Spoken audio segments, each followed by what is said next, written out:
Punjabi radio USA ਪੇਸ਼ ਕਰਦਾ ਹੈ ਸਮਾਜਿਕ, ਆਰਥਿਕ, ਰਾਜਨੀਤਿਕ ਅਤੇ ਧਾਰਮਿਕ ਮਸਲਿਆਂ ਤੇ ਇੱਕ ਝਾਤ ਨਜ਼ਰੀਆ।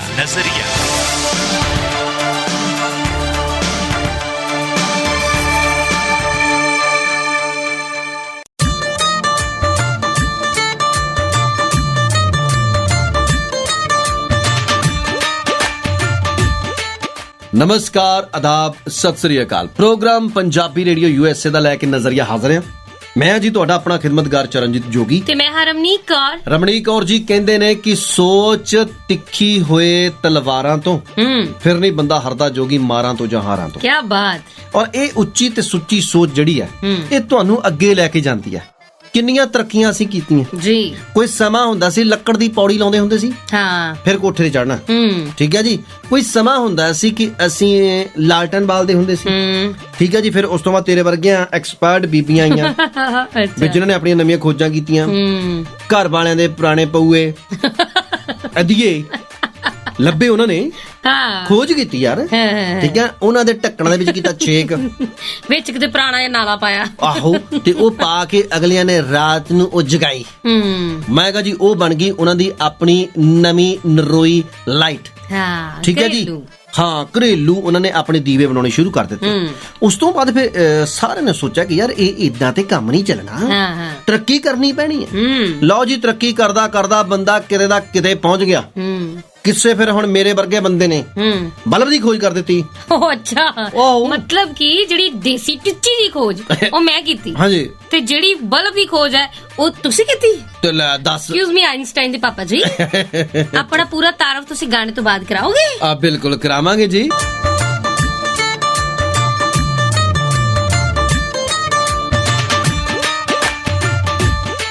ਪੰਜਾਬੀ ਰੇਡੀਓ USA ਟਿਊਨ ਕੀਤਾ ਤੁਸੀਂ। ਰਮਨੀਕ ਕੌਰ ਤੇ ਚਰਨਜੀਤ ਜੋਗੀ ਤੁਹਾਡੇ ਨਾਲ। ਨਹੀਂ ਪ੍ਰੋਗਰਾਮ ਚੱਲ ਰਿਹਾ ਜੀ ਇਸ ਵੇਲੇ ਨਜ਼ਰੀਆ, ਤੇ ਭਾਵਨਾਵਾਂ ਚ ਬਹਿ ਰਹੇ ਸੀ ਚਰਨਜੀਤ ਜੋਗੀ। ਜੇ ਮੈਂ ਨਾ ਫੜਦੀ ਤੇ ਡੁੱਬ ਜਾਂਦੇ। ਓਏ ਹੋਏ ਹੋਏ, ਜੇ ਤੂੰ ਨਾ ਫੜਦੀ ਤੇ ਡੁੱਬ ਜਾਂਦੇ। ਓਏ ਜਿਹੜੀ ਆਪ ਡੁੱਬੀ ਉਹਨੇ ਕਿਸੇ ਨੂੰ ਕੀ ਬਚਾਉਣਾ? ਹਾਏ ਹਾਏ, ਬੇੜਾ ਬਹਿ ਜੇ ਤੁਹਾਡਾ, ਮੈਂ ਕਿੱਥੋਂ ਡੁੱਬ ਗਈ? ਲੈ ਦੱਸੋ, ਤੈਨੂੰ ਤੇ ਤੂੰ ਆਪ ਕਹਿੰਦੀ ਹੁੰਦੀ ਹੈ ਕਿ ਡੁੱਬੀ ਤਾਂ ਜੇ ਸਾਹ ਨਾ ਆਇਆ। ਆਹੋ, ਤੇ ਤੈਨੂੰ ਸਾਹ ਨਹੀਂ ਸੀ ਆਉਂਦਾ 3-4 ਦਿਨ, ਤਾਂ ਛੁੱਟੀਆਂ ਮਾਰ ਗਈ। ਸਾਹ ਨਹੀਂ ਆਉਂਦਾ? ਐਵੇਂ ਤੁਹਾਨੂੰ ਜ਼ਿਆਦਾ ਪਤਾ, ਮੈਨੂੰ ਸਾਹ ਨਹੀਂ ਆਉਂਦਾ। ਅੱਛਾ ਚਲੋ ਖੈਰ, ਆਉਂਦਾ ਹੋਊਗਾ, ਆਉਂਦਾ ਕਰਕੇ ਤਾਂ ਇੱਥੇ ਬੈਠੀਆਂ, ਨਹੀਂ ਤਾਂ ਹੁਣ ਨੂੰ ਤਾਂ ਤੇਰਾ ਭੋਗ ਵੀ ਅਸੀਂ ਤਿਆਰੀ ਕਰਨ ਲਈ ਹੋਣੀ ਸੀ। ਅੱਛਾ, ਮਾੜਾ ਜਿਹਾ ਬੁਖਾਰ ਵੀ ਹੋ ਜਾਏ ਨਾ, ਉਹਨੂੰ ਵੀ ਕਰੋਨਾ ਬਣਾ ਦਿੰਦੇ ਆ। ਦੇਖੋ ਹੁੰਦੀ ਏਦਾਂ ਆ ਜੀ। ਖੈਰ ਛੱਡੋ ਪਰਾਂ, ਦਫਾ ਕਰੋ। ਜਿਹਨੇ ਮਰਨਾ ਉਹਨੇ ਮਾਰੀ ਜਾਣਾ। ਅੱਛਾ, ਮਤਲਬ ਹੁਣ ਮੈਂ ਮਰ ਜਾਵਾਂ? ਓਏ ਨਹੀਂ ਨਹੀਂ, ਮੈਂ ਤੈਨੂੰ ਨਹੀਂ ਕਹਿ ਰਿਹਾ। ਗੱਲ ਕਰ ਰਹੇ ਆ ਕਿ ਦੇਖੋ ਖੋਜਾਂ ਹੁੰਦੀਆਂ ਗਈਆਂ, ਲੋਕ ਜਿਹੜੇ ਹਨੇਰੇ ਤੋਂ ਨਿਕਲ ਕੇ ਚਾਨਣ ਦੇ ਵਿੱਚ ਆਉਂਦੇ ਰਹੇ। ਹਾਂਜੀ, ਹਨੇਰੇ ਤੋਂ ਚਾਨਣ ਤੱਕ ਦਾ ਸਫ਼ਰ ਤਾਂ ਇਹ ਹੋਣਾ ਚਾਹੀਦਾ ਸੀ ਕਿ ਅਸੀਂ ਜਾਗਰੂਕ ਹੋ ਜਾਂਦੇ। ਬਿਲਕੁਲ ਸਹੀ। ਪਰ ਅਸੀਂ ਜਾਗਰੂਕ ਨਹੀਂ ਹੋਏ, ਠੀਕ ਹੈ ਨਾ। ਅਸੀਂ ਜਾਗਰੂਕ ਨਹੀਂ ਹੋਏ, ਸਗੋਂ ਅਸੀਂ ਹੋਰ ਵੀ ਜ਼ਿਆਦਾ, ਹੋਰ ਵੀ ਵਧੇਰੇ, ਹੋਰ ਵੀ ਜ਼ਿਆਦਾ ਨਿਖਰ ਕੇ ਜਦੋਂ ਅਸੀਂ ਸਾਹਮਣੇ ਆਏ ਆ ਤਾਂ ਅਸੀਂ ਕੀ ਹੋ ਗਏ? ਅਸੀਂ ਜ਼ਿਆਦਾ ਅੰਧ ਵਿਸ਼ਵਾਸੀ ਹੋ ਗਏ। ਬਿਲਕੁਲ ਜੀ। ਅਸੀਂ ਆਪਣੇ ਆਪ ਦੇ ਉੱਪਰ ਧਾਰਮਿਕ ਮਖੌਟੇ ਪਾ ਕੇ ਜ਼ਿਆਦਾ ਧਾਰਮਿਕ ਭਾਵਨਾਵਾਂ ਵਾਲੇ ਬਣਨ ਦੀ ਕੋਸ਼ਿਸ਼ ਕਰਨ ਲੱਗ ਪਏ।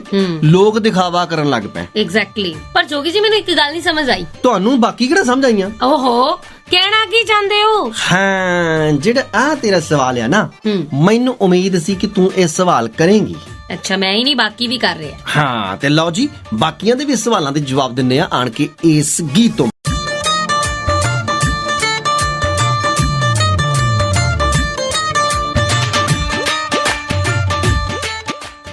ਤੁਸੀਂ ਸੁਣ ਰਹੇ ਜੀ ਪੰਜਾਬੀ ਰੇਡੀਓ USA। ਰਮਨੀਕ ਕੌਰ ਤੇ ਚਰਨਜੀਤ ਜੋਗੀ ਤੁਹਾਡੇ ਨਾਲ ਨੇ। ਪ੍ਰੋਗਰਾਮ ਚੱਲ ਰਿਹਾ ਜੀ ਇਸ ਵੇਲੇ ਨਜ਼ਰੀਆ। ਤੇ ਜੋਗੀ ਜੀ, ਸਵਾਲ ਇਹ ਹੈ ਕਿ ਕਹਿਣਾ ਕੀ ਚਾਹੁੰਦੇ ਹੋ? ਤੁਹਾਡਾ ਕਹਿਣ ਦਾ ਮਕਸਦ ਕੀ ਹੈ? ਅੱਜ ਤੁਸੀਂ ਕਿੱਧਰ ਨੂੰ ਵਿਸ਼ਾ ਤੋਰ ਲਿਆ? ਲਓ ਜੀ, ਵਿਸ਼ਾ ਮੈਂ ਕਿੱਧਰ ਨੂੰ ਤੋਰਨਾ? ਮੇਰੇ ਸਾਹਮਣੇ ਕਈ ਵਿਸ਼ੇ ਐਸੇ ਹੁੰਦੇ ਨੇ ਕਿ ਜਿਹੜੇ ਆਪਣੇ ਆਪ ਉੱਭਰ ਕੇ ਸਾਹਮਣੇ ਆ ਜਾਂਦੇ ਆ। ਜੀ ਜੀ। ਹੁਣ ਅਸੀਂ ਗੱਲ ਕਰਦੇ ਆ ਕਿ ਅਸੀਂ ਭਾਵਨਾਵਾਂ ਦੇ ਵਿੱਚ ਬੈਠੇ ਆ। ਬਿਲਕੁਲ। ਸਾਡੀਆਂ ਧਾਰਮਿਕ ਭਾਵਨਾਵਾਂ ਨੂੰ ਕਈ ਵਾਰੀ ਠੇਸ ਪਹੁੰਚਦੀ ਆ। ਕੋਈ ਤਸਵੀਰਾਂ ਦੇ ਨਾਲ ਛੇੜਖਾਨੀ ਹੋ ਜਾਂਦੀ ਹੈ, ਕੋਈ ਕਿਸੇ ਤਰ੍ਹਾਂ ਦੀ ਕਿਸੇ ਦੇ ਨਾਲ ਛੇੜਖਾਨੀ ਹੁੰਦੀ ਹੈ, ਤੇ ਅਸੀਂ ਕਹਿੰਦੇ ਕਿ ਸਾਡੀਆਂ ਧਾਰਮਿਕ ਭਾਵਨਾਵਾਂ ਨੂੰ ਠੇਸ ਲੱਗੀ ਹੈ। ਜੀ ਜੀ ਜੀ, ਠੀਕ ਹੈ। ਮੰਨਦੇ ਅਜਿਹਾ ਨਹੀਂ ਹੋਣਾ ਚਾਹੀਦਾ, ਬਿਲਕੁਲ ਨਹੀਂ ਹੋਣਾ ਚਾਹੀਦਾ। ਜਿਹੜਾ ਅਜਿਹਾ ਕਰੇ, ਕਿਸੇ ਵੀ ਧਰਮ ਦੇ ਖਿਲਾਫ ਕੋਈ ਕਿਸੇ ਵੀ ਤਰ੍ਹਾਂ ਦਾ ਕੋਈ ਕਮੈਂਟ ਕਰੇ, ਕੋਈ ਕਿਸੇ ਤਸਵੀਰ ਦੇ ਨਾਲ, ਕੋਈ ਕਿਸੇ ਸਰੂਪ ਦੇ ਨਾਲ, ਕੋਈ ਕਿਸੇ ਤਰ੍ਹਾਂ ਦੀ ਕੋਈ ਛੇੜਛਾੜ ਕਰੇ, ਉਹਦੇ ਤੇ ਧਾਰਮਿਕ ਭਾਵਨਾਵਾਂ ਦਾ ਜਿਹੜਾ ਉਹ ਪਰਚਾ ਬਣਦਾ ਹੈ। ਬਿਲਕੁਲ ਜੀ। ਧਾਰਾ 295 ਹੁੰਦਾ ਹੈ ਜੀ ਇਹ, ਠੀਕ ਹੈ ਜੀ। ਔਰ ਉਸ ਧਾਰਾ ਦੇ ਨਾਲ ਨਾਲ ਹੁਣ ਸਵਾਲ ਮੇਰਾ ਇੱਕ ਇਹ ਹੈ ਕਿ ਭਾਵਨਾਵਾਂ ਸਿਰਫ ਧਾਰਮਿਕ ਹੀ ਹੁੰਦੀਆਂ? ਭਾਵਨਾਵਾਂ ਕੋਈ ਹੋਰ ਨਹੀਂ ਹੁੰਦੀਆਂ? ਕਿਸੇ ਹੋਰ ਚੀਜ਼ ਦੀਆਂ ਭਾਵਨਾਵਾਂ ਨਹੀਂ ਹੁੰਦੀਆਂ? ਤੁਹਾਡੇ ਕਹਿਣ ਦਾ ਮਤਲਬ ਇਹ ਹੈ ਕਿ ਜੇ ਧਾਰਮਿਕ ਭਾਵਨਾਵਾਂ ਨੂੰ ਠੇਸ ਪਹੁੰਚਦੀ ਹੈ, ਅਸੀਂ ਲੈ ਲੈਨੇ ਆ ਬਹੁਤ ਜਲਦੀ ਆਪਣੇ ਰਿਲੀਜਨ ਤੇ ਗੱਲ, ਹਨਾ, ਜਾਤੀ ਤੇ ਵੀ ਅਸੀਂ ਲੈ ਲੈਨੇ ਆ, ਹਨਾ, ਪਰ ਅਸੀਂ ਹੋਰ ਕਿਸੇ ਚੀਜ਼ ਨੂੰ ਕਿਉਂ ਨਹੀਂ ਵਿੱਚ ਲੈਂਦੇ? ਕਿਹੜੀਆਂ ਚੀਜ਼ਾਂ ਨੇ, ਉਹਨਾਂ ਬਾਰੇ ਗੱਲ ਕਰਦੇ ਆਣ ਕੇ ਇਸ ਗਾਣੇ ਤੋਂ ਬਾਅਦ।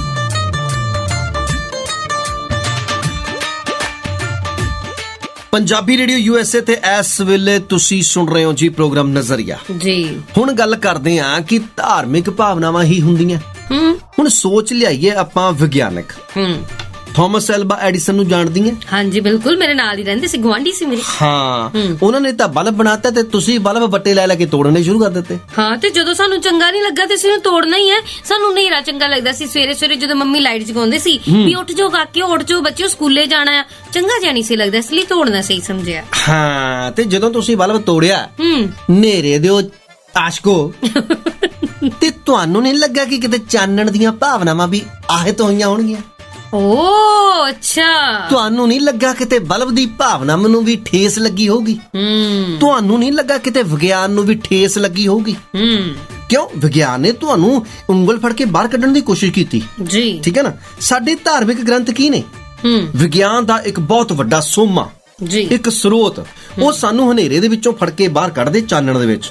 ਇਦਾਂ ਹੀ ਵਿਗਿਆਨ ਆ ਸਾਨੂੰ ਹਨੇਰੇ ਦੇ ਵਿੱਚੋਂ ਚਾਨਣ ਦੇ ਵਿੱਚ ਲੈ ਕੇ ਆਉਂਦਾ, ਠੀਕ ਹੈ ਨਾ। ਤੇ ਕੀ ਉਹਨਾਂ ਦੀਆਂ ਭਾਵਨਾਵਾਂ ਨੂੰ ਠੇਸ ਨਹੀਂ ਲੱਗਦੀ?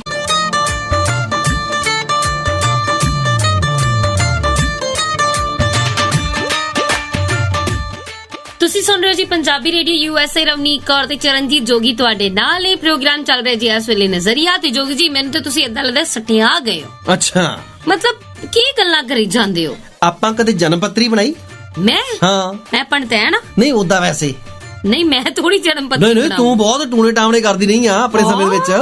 ਹੁਣ ਵੱਖਰੀ ਗੱਲ ਹੈ ਵੀ ਗੋਡੇ ਮੋਢੇ ਨਹੀਂ ਚੱਲਦੇ, ਕਿਤੇ ਦੂਰ ਨਹਿਰ ਦੇ ਉੱਪਰ ਨਹੀਂ ਜਾ ਹੁੰਦਾ, ਕਿਸੇ ਚੌਂਕ ਚਰਾਹੇ ਦੇ ਵਿੱਚ ਜਾ ਕੇ ਤੇ ਤੂੰ ਝਾੜੂ ਨਹੀਂ ਖਿਲਾਰ ਹੁੰਦਾ, ਕਿਤੇ ਜਾ ਕੇ ਕਿੱਕਰ ਦੇ ਲੱਕ ਨੂੰ ਤੇ ਤੋਂ ਲਾ ਜੀ। ਇੱਕ ਮਿੰਟ ਇੱਕ ਵਾਰੀ ਮੇਰੀ ਭੂਆ ਦੇ ਕਹਿਣ ਤੇ ਮੈਂ ਚੌਂਕ ਦੇ ਵਿੱਚ ਨਾ ਨਵਾਂ ਤਾਲਾ ਖਰੀਦ ਕੇ ਉਹ ਚ ਚਾਬੀ ਲਾ ਕੇ ਬਕਾਇਦਾ ਲੋਕ ਲਾ ਕੇ ਉਹਨੂੰ ਚਰਸਤੇ ਤੇ ਰੱਖ ਕੇ ਆਈ ਸੀ। ਭੂਆ ਕਹਿੰਦੀ ਏਦਾਂ ਤੇਰੇ ਨਾ ਭਾਗ ਖੁੱਲ ਜਾਣਗੇ, ਤੇਰਾ ਵਿਆਹ ਛੇਤੀ ਹੋ ਜਾਊਗਾ। ਕਿਉਂਕਿ ਲੇਖ ਕੋਈ ਬੰਨ ਦਿੰਦਾ ਤੁਹਾਡੇ ਖੁੱਲ ਜਾਂਦੇ।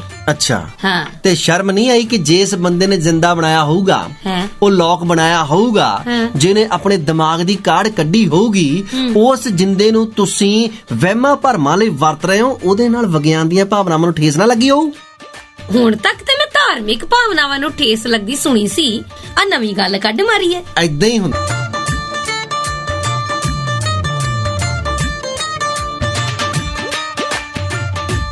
ਤੁਸੀਂ ਜੀ ਰਵਨੀਕ ਕੌਰ ਤੇ ਚਰਨਜੀਤ ਜੋਗੀ ਦੇ ਨਾਲ ਪ੍ਰੋਗਰਾਮ ਚੱਲ ਰਿਹਾ ਜੀ ਇਸ ਵੇਲੇ ਨਜ਼ਰੀਆ। ਤੁਸੀਂ ਬਹੁਤ ਵਾਰੀ ਇਹ ਚੀਜ਼ ਸੁਣੀ ਹੋਣੀ ਹੈ, ਦੇਖੀ ਹੋਣੀ ਹੈ, ਔਰ ਲੱਗਦੀ ਵੀ ਹੈ ਠੇਸ। ਜੇ ਧਾਰਮਿਕ ਭਾਵਨਾਵਾਂ ਨੂੰ ਠੇਸ ਲੱਗਦੀ ਹੈ ਕਿ ਜਦੋਂ ਤੁਸੀਂ ਝੂਠੇ ਅੰਧ ਵਿਸ਼ਵਾਸਾਂ ਦੇ ਪੱਲੇ ਪੈ ਕੇ, ਉਹਦੇ ਮਗਰ ਲੱਗ ਕੇ, ਕਿਸੇ ਬਾਬੇ ਦੇ ਕਹਿਣ ਤੇ, ਕਿਸੇ ਜੋਤਿਸ਼ ਦੇ ਕਹਿਣ ਤੇ ਜਦੋਂ ਤੁਸੀਂ ਵਿਗਿਆਨ ਦੇ ਨਾਲ ਛੇੜਖਾਨੀ ਕਰਦੇ ਹੋ, ਇਲੌਜੀਕਲ ਕੰਮ ਕਰਦੇ ਹੋ, ਤੇ ਕੀ ਉਦੋਂ ਵਿਗਿਆਨ ਨੂੰ ਠੇਸ ਨਹੀਂ ਪਹੁੰਚਦੀ? ਇੱਕ ਨਿੱਕਾ ਜਿਹਾ ਸਵਾਲ,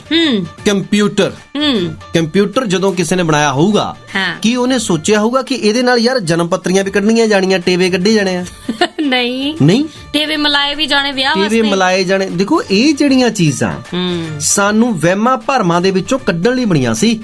ਕੰਪਿਊਟਰ ਤੁਹਾਡੀ ਜ਼ਿੰਦਗੀ ਨੂੰ ਸੁਖਾਲਾ ਕਰਨ ਲਈ ਬਣਿਆ ਸੀਗਾ। ਤੇ ਜੇਕਰ ਹਾਲੇ ਵੀ ਅਸੀਂ ਕੰਪਿਊਟਰ ਦੀ ਵਰਤੋਂ ਸਿਰਫ ਇਹ ਜਨਮ ਪੱਤਰੀਆਂ ਜਾਂ ਟੇਵੇ ਕੱਢਣ ਦੇ ਲਈ ਕਰ ਰਹੇ ਹਾਂ, ਤਾਂ ਸਾਡੇ ਵਿਗਿਆਨ ਦੀਆਂ ਭਾਵਨਾਵਾਂ ਵੀ ਵਿਚਾਰੀਆਂ ਕਿਤੇ ਨਾ ਕਿਤੇ ਰੋਂਦੀਆਂ ਕੁਰਲਾਉਂਦੀਆਂ ਜ਼ਰੂਰ ਹੋਣਗੀਆਂ। ਬਿਲਕੁਲ ਜੀ, ਔਰ ਕੰਪਿਊਟਰ ਬਣਾਉਣ ਵਾਲਾ ਵੀ ਮੱਥਾ ਫੜ ਕੇ ਬੈਠਾ ਹੋਏਗਾ, ਹਾਇਓ ਮੇਰਿਆ ਰੱਬਾ, ਇਹ ਮੈਂ ਇਨਸਾਨ ਨੂੰ ਅੱਗੇ ਵਧਣ ਲਈ ਦਿੱਤਾ ਸੀ, ਨਾ ਕਿ ਪਿੱਛੇ ਆਉਣ ਲਈ।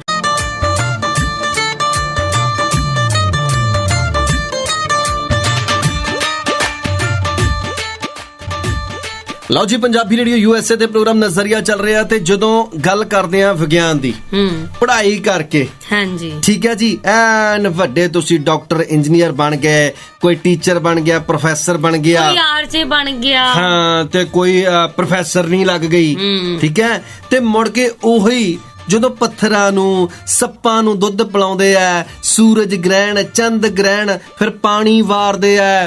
ਅੱਛਾ ਤੁਹਾਡੇ ਕਹਿਣ ਦਾ ਮਤਲਬ ਜਦੋਂ ਕਰਵਾ ਚੌਥ ਤੇ ਆ ਚੰਦਰਮਾ ਨੂੰ ਪਾਣੀ ਦਿੰਦੇ ਆ, ਹਰਕ ਦਿੰਦੇ ਆ। ਹਾਂ, ਤੇ ਉਸ ਵੇਲੇ ਮੈਨੂੰ ਹੁਣ ਇਹ ਦੱਸੋ ਕਿ ਇੱਕ ਵਿਗਿਆਨ ਦੀ ਟੀਚਰ ਕਰਵਾ ਚੌਥ ਦਾ ਵਰਤ ਰੱਖ ਕੇ ਆਪਣੇ ਘਰ ਵਾਲੇ ਦੀ ਲੰਮੀ ਉਮਰ ਦੀ ਜੇਕਰ ਅਰਦਾਸ ਕਰੂਗੀ ਤਾਂ ਦੂਸਰੇ ਦਿਨ ਉਹ ਬੱਚਿਆਂ ਨੂੰ ਕਿਵੇਂ ਪੜ੍ਹਾਊਗੀ ਕਿ ਆਪਾਂ ਚੰਨ ਤੇ ਕਿਵੇਂ ਪਹੁੰਚਣਾ ਹੈ।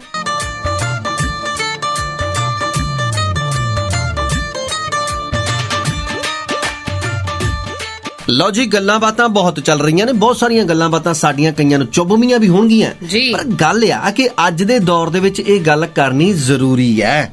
ਹੁਣ ਦੇਖੋ, ਜਦੋਂ ਤੁਸੀਂ ਵਿਗਿਆਨ ਦੀਆਂ ਬਣਾਈਆਂ ਹੋਈਆਂ ਗੱਡੀਆਂ ਦੇ ਵਿੱਚ ਬੈਠ ਕੇ, ਠੀਕ ਹੈ ਨਾ, ਤੁਸੀਂ ਗੱਲਾਂ ਕਰਦੇ ਹੋ ਉਦਾਂ ਦੀਆਂ ਅੰਧ ਵਿਸ਼ਵਾਸੀਆਂ ਜੀਆਂ, ਮੋਹਰੇ ਦੇ ਬਿੱਲੀ ਲੰਘ ਜਵੇ ਤੁਹਾਡੇ, ਠੀਕ ਹੈ ਜੀ, ਤੁਸੀਂ ਗੱਡੀ ਰੋਕ ਕੇ ਪਾਸੇ ਖੜ ਕੇ ਸੜਕ ਤੇ ਖੜੇ ਹੋ ਕੇ ਤੁਸੀਂ 7 ਚੱਪਲਾਂ ਮਾਰ ਕੇ ਮੁੜ ਕੇ ਚੱਪਲ ਪੁੱਠੀ ਸਿੱਧੀ ਕਰਦੇ ਫਿਰੋ।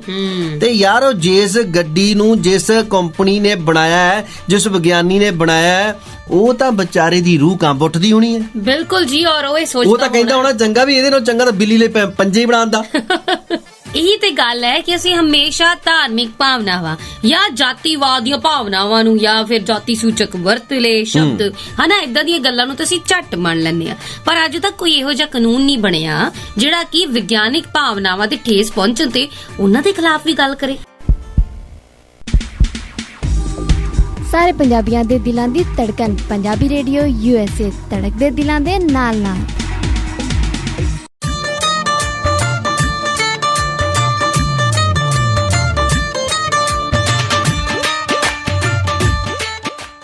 ਲਓ ਜੀ, ਗੱਲ ਕਰਦੇ ਹਾਂ ਹੁਣ ਅਸੀਂ ਜਹਾਜ਼ਾਂ ਦੇ ਵਿੱਚ ਝੂਟੇ ਲੈਨੇ ਆ, ਠੀਕ ਹੈ ਨਾ।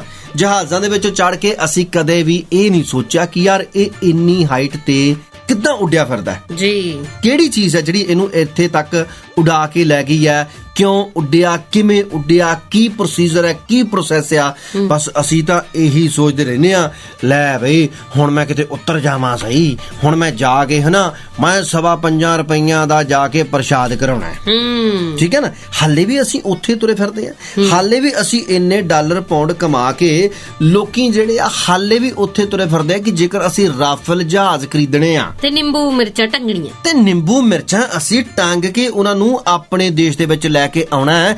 ਓਏ ਹੱਦ ਕਰ ਦਿੱਤੀ ਯਾਰ ਤੁਸੀਂ। ਅੱਛਾ, ਹੋਰ ਤਾਂ ਹੋਰ ਜੋਗੀ ਜੀ, ਮੈਂ ਕਿਤੇ ਪੜਿਆ ਸੀਗਾ ਕਿ ਜਦੋਂ ਵੀ ਕਿਤੇ ਸਪੇਸ ਤੇ ਭੇਜਦੇ ਆ ਨਾ ਕਿਸੇ ਵੀ ਉਪਗ੍ਰਹਿ ਵਗੈਰਾ, ਸੈਟੇਲਾਈਟ ਵਗੈਰਾ, ਹੈਨਾ, ਤੁਹਾਨੂੰ ਪਤਾ ਹੈ ਉਹਦੇ ਲਈ ਵੀ ਬਕਾਇਦਾ ਸਿਰਫ ਇੰਡੀਆ ਹੀ ਨਹੀਂ, ਬਹੁਤ ਸਾਰੀਆਂ ਕੰਟਰੀਜ਼ ਦੇ ਵਿੱਚ ਪੂਰੇ ਨੇਮ ਦੇ ਨਾਲ ਕੁਝ ਅੰਧ ਵਿਸ਼ਵਾਸ ਫੋਲੋ ਕੀਤੇ ਜਾਂਦੇ ਨੇ, ਨਾਸਾ ਵਰਗੀ ਏਜੰਸੀ ਦੇ ਵਿੱਚ ਵੀ। ਬਿਲਕੁਲ ਜੀ। ਹੁਣ ਸਾਨੂੰ ਇਹ ਦੱਸੋ ਕਿ ਯਾਰ ਅਜਿਹੇ ਕੰਮ ਕਰਨ ਦੇ ਨਾਲ ਕੀ ਜਿਹੜੀਆਂ ਵਿਗਿਆਨ ਦੀਆਂ ਭਾਵਨਾਵਾਂ ਆ, ਉਹ ਤਾਂ ਬਹੁਤ ਰੋਂਦੀਆਂ ਕਰਲਾਉਂਦੀਆਂ ਹੋਣਗੀਆਂ, ਜਿਸ ਸੋਚ ਨੂੰ ਲੈ ਕੇ ਉਹਨਾਂ ਨੇ ਇਹ ਖੋਜਾਂ ਕਾਢਾਂ ਕੱਢੀਆਂ, ਉਹ ਵਿਚਾਰੀਆਂ ਰੋਂਦੀਆਂ ਕਰਲਾਉਂਦੀਆਂ ਨਹੀਂ ਹੋਣਗੀਆਂ।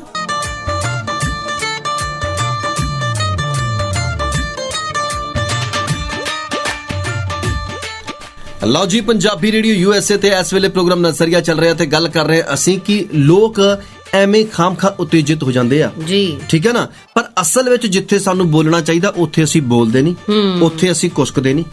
ਅਸੀਂ ਤਾਂ ਆਪਣੇ ਘਰਾਂ ਦੇ ਵਿੱਚ ਮਹਿੰਗੇ ਮਹਿੰਗੇ ਟੈਲੀਵਿਜ਼ਨ ਲਗਾ ਕੇ, ਪਹਿਲਾਂ ਟੀਵੀ ਚੱਲਦੇ ਹੁੰਦੇ ਸੀ ਜਿਹਨਾਂ ਦੇ ਸ਼ਟਰ ਚਾਹੀਦਾ ਸੀਗੇ, ਠੀਕ ਹੈ ਜੀ। ਉਸ ਤੋਂ ਬਾਅਦ ਫਿਰ ਉਹ ਆ ਗਈਆਂ ਦੂਸਰੇ ਕੀ ਕਹਿੰਦੇ ਆ, LCD ਆ ਗਈਆਂ, LCD ਆ, ਫਿਰ LED ਆ ਗਿਆ, ਬੰਦਾ ਮੋਟਾ ਹੋਈ ਗਿਆ, ਟੀਵੀ ਪਤਲਾ ਹੁੰਦਾ ਗਿਆ, ਪਹਿਲਾਂ ਟੀਵੀ ਮੋਟਾ ਸੀ, ਬੰਦਾ ਪਤਲਾ ਸੀਗਾ, ਠੀਕ ਹੈ ਨਾ। ਗੱਲ ਇਹ ਹੈ ਕਿ ਬੰਦਾ ਮੋਟਾ ਪਤਲਾ ਹੁੰਦਾ ਗਿਆ ਪਰ ਉਹਦੀ ਸੋਚ ਬਰੀਕ ਨਹੀਂ ਹੋਈ, ਸਮਾਰਟ ਨਹੀਂ ਹੋਈ, ਸੋਚ ਉਹਦੀ ਮੋਟੀ ਰਹੀ ਤੇ ਗਿੱਟਿਆਂ ਤੱਕ ਹੀ ਰਹੀ, ਕਿਉਂਕਿ ਉਸੇ ਟੀਵੀ ਦੇ ਮੂਹਰੇ ਬੈਠ ਕੇ ਉਹ ਵੀ ਉਦਾਂ ਦੇ ਸੀਰੀਅਲ ਦੇਖਦਾ ਜਿਨ੍ਹਾਂ ਦੇ ਵਿੱਚ ਭੂਤ ਪ੍ਰੇਤਾਂ ਹੋਣ। ਹਾਂ, ਉਹਨਾਂ ਤੇ ਕਦੀ ਵੀ ਗੋਸਟ ਸਟੋਰੀਜ਼ ਦੇਖਣੀਆਂ, ਫਿਲਮਾਂ ਵੀ ਉਹੋ ਜਿਹੀਆਂ ਬਣਦੀਆਂ ਨੇ ਤੁਹਾਨੂੰ ਐਂਟਰਟੇਨ ਕਰਨ ਦੇ ਲਈ, ਕਿਉਂਕਿ ਕਿਤੇ ਨਾ ਕਿਤੇ ਤੁਹਾਡੀ ਸੋਚ ਹਾਲੇ ਵੀ ਉੱਥੇ ਸੂਈ ਤੁਹਾਡੀ ਅੜੀ ਹੋਈ ਹੈ। ਬਿਲਕੁਲ। ਦੇਖੋ ਹੁਣ ਜਿਹੜੀਆਂ ਉਹ ਹਾਰਰ ਮੂਵੀਜ਼ ਬਣਦੀਆਂ ਨੇ ਉਹ ਇਸੇ ਕਰਕੇ ਬਣਦੀਆਂ ਨੇ ਕਿਉਂਕਿ ਤੁਸੀਂ ਉਹਨਾਂ ਦੇ ਗਾਹਕ ਹੋ, ਠੀਕ ਹੈ ਨਾ। ਜੇਕਰ ਤੁਸੀਂ ਉਹਨਾਂ ਦੇ ਗਾਹਕ ਹੋ ਤਾਂ ਫਿਰ ਇਸ ਕਰਕੇ ਉਹ ਤੁਹਾਨੂੰ ਜੋ ਮਰਜ਼ੀ ਬਣਾ ਕੇ ਵੇਚੀ ਪਰੋਸੀ ਜਾਣ, ਤੁਸੀਂ ਉਹੀ ਛਕੀ ਜਾਣਾ। ਹਰ ਚੜ੍ਹਦੀ ਸਵੇਰ ਤੋਂ ਢਲਦੀ ਰਾਤ ਤਾਈਂ,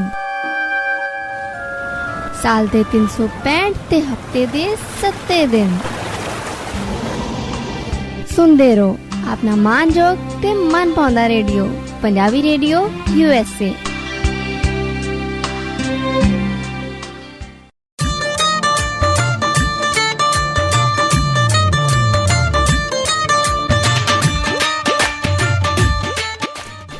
ਰਮਨੀਕ ਕੌਰ ਤੇ ਚਰਨਜੀਤ ਜੋਗੀ ਦੇ ਨਾਲ ਪ੍ਰੋਗਰਾਮ ਚੱਲ ਰਿਹਾ ਜੀ ਇਸ ਵੇਲੇ ਨਜ਼ਰੀਏ ਦੇ ਵਿੱਚ ਅਸੀਂ ਗੱਲ ਕਰ ਰਹੇ ਹਾਂ ਕਿ ਕਾਸ਼ ਕਿਤੇ ਥਾਮਸ ਐਲਵਾ ਐਡੀਸਨ, ਕਿਤੇ ਬਹੁਤ ਵੱਡੇ ਵੱਡੇ ਵਿਗਿਆਨਿਕ ਜਿੰਨੇ ਵੀ ਨੇ ਉਹ ਧਰਤੀ ਤੇ ਆਉਂਦੇ ਤੇ ਕਹਿੰਦੇ ਹਾਏ ਓ ਮੇਰਿਆ ਮਾਲਿਕਾ, ਤੁਸੀਂ ਤਾਂ ਸਾਡੀਆਂ ਭਾਵਨਾਵਾਂ ਨੂੰ ਬਹੁਤ ਠੇਸ ਪਹੁੰਚਾਈ ਹੈ। ਹਾਂ, ਤੇ ਜੇਕਰ ਕਿਤੇ ਹਨਾ ਹੁੰਦਾ ਆਪਣਾ ਕੀ ਕਹਿੰਦੇ ਆ ਉਹ ਜਿਹਦੇ ਸਿਰ ਦੇ ਵਿੱਚ ਸੇਂ ਲੱਗਾ ਸੀ, ਫੁੜਕ ਦੇਣੀ। ਹਾਂ, ਉਹ ਕੀ ਨਾਂ ਸੀ ਉਹਦਾ? ਅੱਛਾ, ਤੁਸੀਂ ਨਿਊਟਨ ਦੀ ਗੱਲ ਕਰਦੇ ਹੋ? ਹਾਂ, ਤੇ ਨਿਊਟਨ ਜੇਕਰ ਕਿਤੇ ਹੁੰਦਾ ਨਾ ਸਾਡੇ ਪੰਜਾਬ ਦੇ ਵਿੱਚ, ਲੋਕਾਂ ਨੇ ਫੜ ਕੇ ਉਹਨੂੰ ਬਾਹੋਂ ਉਹਦੀ ਮਾਂ ਦੇ ਕੋਲ ਲਿਜਾਣਾ ਸੀ। ਅੱਛਾ, ਆ ਦੇਖ ਲਾ ਕਹਿਣਾ ਸਿਰ ਦੇ ਵਿੱਚ ਕਿੱਡਾ ਰੋਡ ਪੈ ਗਿਆ ਇਹਨੂੰ ਜਾ ਕਿਤੇ ਬਾਬੇ ਕੋਲ ਲੈ ਕੇ ਜਾ, ਨਹਿਰ ਦੇ ਕੰਢੇ ਜਿਹੜਾ ਹੈ। ਹਾਂ, ਇਹਨੂੰ ਕਿਹਾ ਸੀ 20 ਵਾਰੀ ਉਸ ਰੁੱਖ ਦੇ ਹੇਠਾਂ ਨਾ ਬੈਠ, ਉਸ ਰੁੱਖ ਦੇ ਉੱਪਰ ਪੈ ਰਹੀ। ਤੇ ਉਹਨੇ ਵੀ ਲਿਜਾ ਕੇ ਉਹਦੇ ਗਲ ਦੇ ਵਿੱਚ ਐਡਾ ਤਵੀਤ ਟੰਗਾਉਣਾ ਸੀ। ਕਈ ਉਹਨੂੰ ਬਾਬੇ ਨੇ ਲਿਜਾ ਕੇ ਝਾੜ ਫੂਕ ਕਰਾਉਣੀ ਸੀ, ਤੇ ਤਾਂ ਜਾ ਕੇ ਨਿਊਟਨ ਦੇ ਸਿਰੋਂ ਉਪਰੀ ਸ਼ੈ ਜਿਹੜੀ ਆ ਉਹ ਲੱਥਣੀ ਸੀ। ਤੇ ਭਾਲਦੇ ਆ ਉੱਥੇ ਨਿਊਟਨ ਦੇ ਕੋਲੋਂ ਗੁਰੂਤਾਵਾਕਰਸ਼ਣ ਦਾ।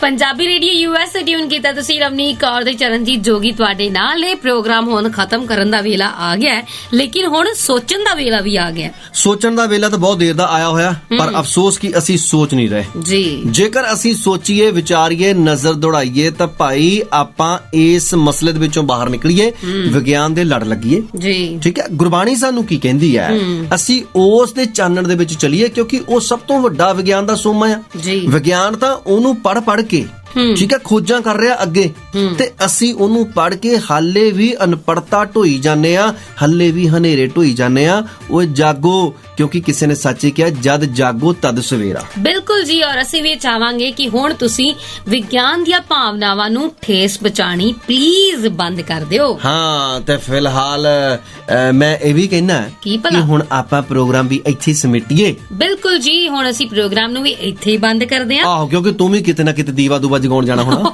ਐਵੇਂ ਹਾਂ, ਚਲੋ ਜੀ, ਖੈਰ ਦਿਓ ਇਜਾਜ਼ਤ ਮੈਨੂੰ ਰਮਨੀਕ ਨੂੰ ਤੇ ਮੈਨੂੰ ਚਰਨਜੀਤ ਜੋਗੀ ਨੂੰ। ਤੇ ਇਸੇ ਤਰ੍ਹਾਂ ਤੁਸੀਂ ਸੁਣਦੇ ਰਹਿਣਾ ਜੀ ਆਪਣੇ ਦਿਲ ਦੀ ਆਵਾਜ਼, ਪੰਜਾਬੀਆਂ ਦਾ ਮਾਣ, ਪੰਜਾਬੀ ਰੇਡੀਓ USA। ਹਰ ਚੜ੍ਹਦੀ ਸਵੇਰ ਤੋਂ ਢਲਦੀ ਰਾਤ ਤਾਈਂ, ਸਾਲ ਦੇ 365 ਤੇ ਹਫਤੇ ਦੇ 7 ਦਿਨ ਸੁਣਦੇ ਰਹੋ ਆਪਣਾ ਮਾਨਯੋਗ ਤੇ ਮਨ ਭਾਉਂਦਾ ਰੇਡੀਓ, ਪੰਜਾਬੀ ਰੇਡੀਓ USA।